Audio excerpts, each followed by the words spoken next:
যারা উপস্থিত হয়েছেন ইন্ডিয়ান সেকুলার ফ্রন্টের ডাকে সাথে সাথে ধন্যবাদ জানাবো আমাদের বাদুড়িয়া যেসব কর্মীরা, যেসব নেতৃত্বরা আজকে প্রোগ্রামটা সুন্দর পরিবেশ তৈরি করেছেন। বিশেষ করে ধন্যবাদ জানাবো আমাদের মাঝে উপস্থিত হয়েছে ইন্ডিয়ান সেকুলার ফ্রন্টের রাজ্য সম্পাদক মাননীয় বিশ্বজিৎ মাইতি মহাশয়, সাথে আছেন মুজিবুদ্দিন ফাতিহি মহাশয় এবং অন্যান্য নেতৃত্বরা যারা আছেন। আপনারা জানেন আমরা আজকে এখানে উপস্থিত কেন হয়েছি। আমরা তিনটে বিষয়ের উপরে প্রোগ্রাম করছি পুরো বাংলা জুড়ে বিভিন্ন জায়গায়। নওশাদ সিদ্দিকী ভাইজানের নেতৃত্বে আমাদের প্রতিবাদ সভা হচ্ছে। প্রথমত আপনারা জানেন যে কাশ্মীরে পেহেলগাঁওতে একটা বর্বরচিত ঘটনা, সন্ত্রাসবাদী ঘটনা ঘটেছে। সেই ঘটনাকে আমরা তীব্র নিন্দা জানাচ্ছি এবং সন্ত্রাসীদের অবিলম্বে চিহ্নিত করে, এখনো পর্যন্ত ভারত সরকার সন্ত্রাসীদেরকে চিহ্নিত করে মানুষের সামনে, ভারতবাসীর সামনে এখনো পর্যন্ত দাঁড় করাতে পারেনি যে এরাই এই ঘটনার সঙ্গে যুক্ত, এই ঘটনা ঘটিয়েছে। অবিলম্বে বিজেপি সরকার, আমরা এখান থেকে দাবি জানাচ্ছি বিজেপি সরকার, কেন্দ্র সরকার অবিলম্বে কাশ্মীরের যে ঘটনা ঘটিয়েছে তাদেরকে সামনে আনো। সাথে সাথে পশ্চিমবাংলায় আপনারা জানেন যে 26,000 চাকরি বাতিল হয়েছে। শুধু 26,000 চাকরি বাতিল হয়েছে, শুধু এই না, আগামীতেও 56,000 প্রাইমারি চাকরি বাতিল হবার পথে। সেটা যে প্রসেসে, যে কেসে 26,000 চাকরি বাতিল হয়েছে, ঠিক সেই প্রসেস, সেই কেস, দুর্নীতির কেসে 56,000 চাকরি বাতিল হবার পথে। আমাদের বক্তব্য হলো যেসব সাধারণ মানুষ, গরিব মানুষ যারা ঘুষ না দিয়ে চাকরি পেয়েছে, তাদের উপায় কি হবে? মাননীয় মুখ্যমন্ত্রী এখনো পর্যন্ত তাদের সৎ উত্তর, সৎ পথ, রাস্তা এখনো পর্যন্ত দেখাতে পারেননি। তৃতীয় আন্দোলন আপনারা জানেন, ওয়াকআপ নিয়ে আমাদের দলের পৃষ্ঠপোষক আব্বাস সিদ্দিকী ভাইজান, তিনি 2016 সালে যখন ফুরফুরা শরীফ আহলে সুন্নাতুল জামাত নামক সংগঠন করেছিলেন, তখন থেকে কিন্তু ওয়াকআপ নিয়ে আন্দোলনটা তিনি শুরু করেছিলেন।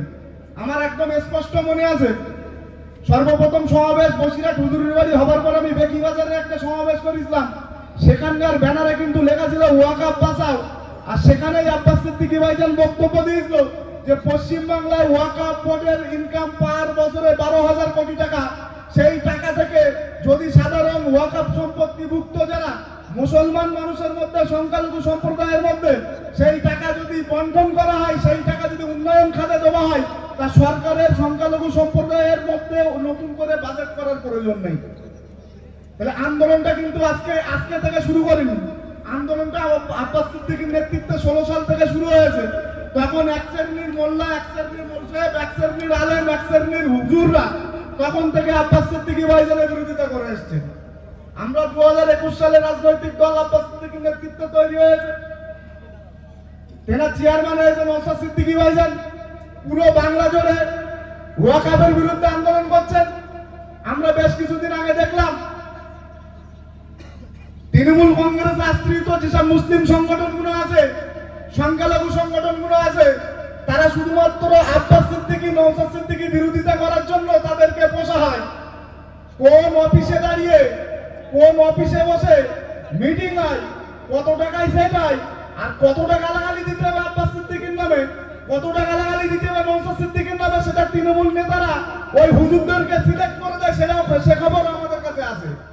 ঠিক সেই হুজুরগুলো কয়েকদিন আগে আমরা দেখেছিলাম যে ব্রিগেড সমাবেশের ডাক দিয়েছে।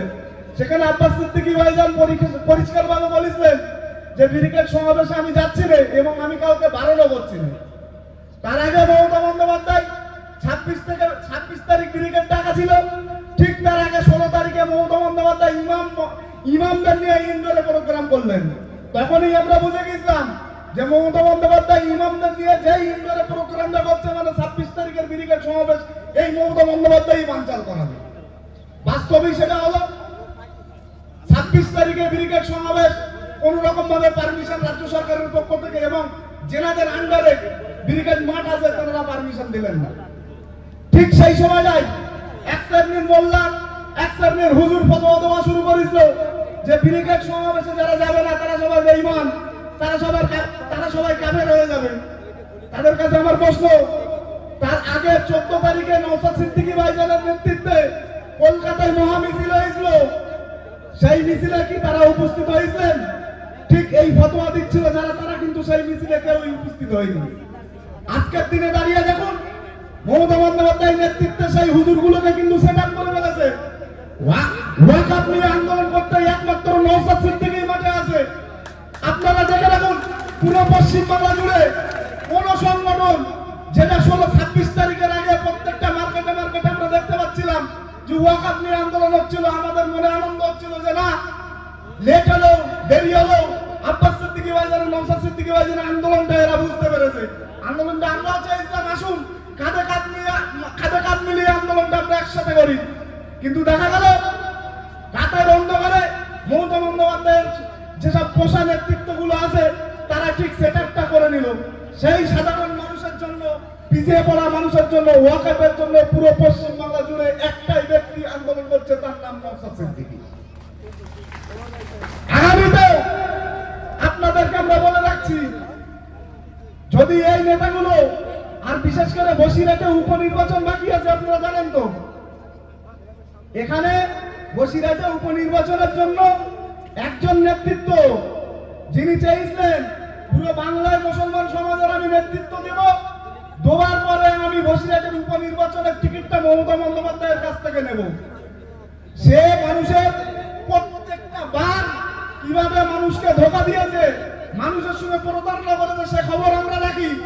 2006 সালে 2007 সালে যখন সাচার কমিটির রিপোর্ট বেরোয়, এখানে কুতুব ভাই উপস্থিত আছেন, সেই কামরুজ্জামান নামক বেঈমান জাতির সঙ্গে গদ্দারি করে সেই সময় কোটি কোটি টাকা, এখানে যিনি কংগ্রেসের প্রার্থী হয়েছিলেন 21 সালে সাত্তার সাহেবের কাছ থেকে কোটি কোটি টাকা মাদ্রাসা আন্দোলনের নামে কোটি কোটি টাকা নিয়ে এই আন্দোলনকে ভণ্ডন করে দিয়েছিলেন, সেই আন্দোলনকে বন্ধ করে দিয়েছিলেন। সেটা আমরা জানি। ফ্রন্ট একাডেমি সে সময় তৈরি করেছিল, কোথা থেকে টাকা এসেছিল সেটাও আমরা ভালো রকম জানি। আমার মানুষকে ভুল বুঝিয়ে বসিরহাটের লোকসভার উপনির্বাচনের টিকিট নেওয়ার জন্য ব্রিগেড সমাবেশের ডাক দিয়েছিল। আমাদের বক্তব্য ছিল ওয়াকফ সম্পত্তি প্রত্যেকটা মানুষের সম্পত্তি, পিছিয়ে পড়া মানুষের সম্পত্তি। ব্রিগেড সমাবেশ যদি হয় আমরা মিলেমিশে কোনো ব্যানার ছাড়াই প্রত্যেকটা নেতৃত্ব নিয়ে ব্রিগেড সমাবেশ আমরা ডাক দেব। কিন্তু কি হলো, আর এক দালাল, বসিরহাটের আর এক দালাল মাথায় টুপি রেখে বিভিন্ন জায়গায় মনসা বিক্রি করে বিভিন্ন জায়গা থেকে চাঁদা তুলে, যারা সংসার চলে, মাদ্রাসার নামে চাঁদা তুলে নিজেদের নামে জমি জায়গা দিনের পর দিন বাড়াচ্ছে। সেই আর এক দালালের সঙ্গে নিয়ে রাতারাতি ব্রিগেড সমাবেশের ডাক দিল। সেই ব্রিগেড সমাবেশ দিনের পরে মমতা বন্দ্যোপাধ্যায়ের সঙ্গে সেটিং করে মানুষকে ভুল বুঝিয়ে সাধারণ মানুষকে রাস্তায় নামিয়ে মুর্শিদাবাদের মতন ঘটনা ঘটিয়ে তারা সব বিভিন্ন মানুষের কেস কামিয়ে তারা সবাই ঘরে ঢুকে গিয়েছে। তাদের ওয়াকফ নিয়ে আর একটা বক্তব্য মার্কেটে নেই। আমাদের বক্তব্য হলো ভাই, আরেকটা কথা বলি, এই যে চাঁদা তোলা যে পার্টি আছে ভাই, আপনারা বুঝতে পারছেন কার নাম করছি। মাথায় টুপি দিয়ে মাদ্রাসার নামে বিভিন্ন জায়গায় চাঁদা তোলে, তারা বলে ভাই জলসা করে টাকা নেওয়া যাবে না, কিন্তু সেই জলসায় স্টেজে গিয়ে লক্ষ লক্ষ টাকা চাঁদা তুলে নিয়ে আসে। কদিন আগে দিল্লি গিয়েছিল, দিল্লি গিয়ে একটা দর্জি কারখানা উঠেছিল, সেই দর্জি কারখানায় গিয়ে বলছে, তারা আমার ফোন করে বলছে মুসা ভাই অমুক সাহেব আমাদের এখানে এসেছিল, এসে বলছে আরে আমি তো কেস করতে এসেছি সাধারণ মানুষের মন রাখার জন্য, এই কেস করে কিচ্ছু হবে না, 70টার উপরে কেস হয়ে গিয়েছে ওয়াকফ সম্পর্কে, আমি কেস করতে এসেছি শুধুমাত্র বসিরহাট মানুষের বোঝানোর জন্য, এমনি কেস করে কিচ্ছু হবে না। আমি সেই দালালকে বলতে চাই, আমাদের আইনের উপরে আস্থা আছে। আপনার যদি আইনের উপরে আস্থা না থাকে, আপনাকে কে বলেছে সুপ্রিম কোর্টে কেস করতে যাওয়ার? আবার মানুষকে ভুল বোঝাবেন, আবার মার্কেটে মার্কেটে গ্রামে গিয়ে আবার চাঁদা তুলবেন। তাই সাবধান করে দিচ্ছি, 26 সালে যদি কোনো রকম ভাবে আমরা পশ্চিমবাংলা থেকে 10 থেকে 20টা সিট নিয়ে কোনো রকম ভাবে আমরা জিততে পারি, তবে আপনাদের বলে দিচ্ছি চাঁদা তোলা আমরা বন্ধ করে দেবো। পুরো বসিরহাট সাব ডিভিশনে চাঁদা তোলা বন্ধ করে দেবো। আপনারা চাঁদা তোলেন, আর প্রত্যেকটা পঞ্চায়েতের ইলেকশনের সময়, লোকসভা ইলেকশনের সময় আমরা দেখেছি সেই মঞ্চে পুরো ফতোয়া দিয়েছে আইএসএফের ভোট দেওয়া হারাম। যদি আইএসএফের ভোট দেওয়া হারাম হয়, আপনি বলুন মুখে হাত দিয়ে তৃণমূলের ভোট দেওয়া কোন পক্ষে চায় ভাই? আপনি নিয়ে ফতোয়াটা কেন দেননি? এখনো পর্যন্ত মমতা বন্দ্যোপাধ্যায় ওয়াকআপ নিয়ে কোন রকম ভাবে মন্তব্য এখনো পর্যন্ত করেননি। মমতা বন্দ্যোপাধ্যায়ের যিনি ভাইপো, সারা ভারতবর্ষের নেতৃত্ব দেওয়ার জন্য যিনি প্রস্তুতি নিচ্ছেন, পশ্চিমবাংলার প্রত্যেকটা বিষয়ে তিনি নাক গলান, এখনো পর্যন্ত ওয়াকআপ সম্পর্কে সেই অভিষেক বন্দ্যোপাধ্যায় এখনো পর্যন্ত কোনো মন্তব্য কেন করেননি? এই প্রশ্ন আপনাদের কাছে আছে। এই প্রশ্নই দালালরা এখনো পর্যন্ত করেছে। আরেকটা জিনিস বলি, অনেকটা সময় খেয়ে যাচ্ছে, বিশ্ববিদ্যালয় এখানে উপস্থিত আছেন, আমার পরে কুতুব ভাই বলবেন। বসিরহাট আমিনিয়া মাদ্রাসার সামনে যে মসজিদটা আপনারা দেখেছেন, সবাই জানেন, আমিনিয়া মাদ্রাসার অপোজিটে যে মসজিদটা, নিগড়িপাড়ার যে মসজিদটা আছে, ওই মসজিদের আন্ডারে 41 বিঘে ওয়াকআপ সম্পত্তি আছে। আমার কাছে সব তথ্য আছে, তারা মসজিদ কমিটিরা আসছে নওশাদ সিদ্দিকী ভাইজানের সঙ্গে দেখা করতে, কালকে আমার কাছে ওরা ফোন করেছিল। 41 বিঘে ওয়াকআপ সম্পত্তি আছে। সেই ওয়াকআপ সম্পত্তির যে মোতাল্লি আছে, সে তৃণমূলের দ্বারা দালালি করে সেই 41 বিঘে সম্পত্তি পেরাই বেহাত, তার মধ্যে 28 শতক সম্পত্তি ওই মসজিদের অপোজিটে, ওই যে গ্রামটা আছে ওই গ্রামের ভিতরে 28 শতক সম্পত্তি এখনো পর্যন্ত ওই মসজিদের আন্ডারে ছিল, মসজিদের দখলে ছিল। সেই সম্পত্তিটা ওখানকার স্থানীয় তৃণমূলের নেতৃত্বে ওই সম্পত্তিটার উপরে আবার বিল্ডিং করার জন্য ভিত করিত। ওখানে মসজিদ কমিটির যারা আছে, বিশেষ করে আপনারা চিনবেন যে রিয়াজ হোটেল যারা আছে, ওই আশপাশটার লোকজন তার প্রতিবাদ জানিয়ে বসিরহাট এসপির সঙ্গে বসে, বসিরহাট থানার সঙ্গে বসে সেই কাজ এখন স্থগিত করা আছে। তাদের বক্তব্য, ভাই আমরা বসিরহাট টাউনের ওপরে রাজনীতি এখনো করতে যাইনি। আমরা বসিরহাট দক্ষিণ বিধানসভা বিভিন্ন পঞ্চায়েতে আমরা রাজনীতি করেছি, পৌরসভায় এখনো আমরা রাজনীতি করতে পারিনি। একটা পরিষ্কার জিনিস বলছি, আমরা ওই লোকগুলো পরিষ্কার ভাবে বুঝে গিয়েছে।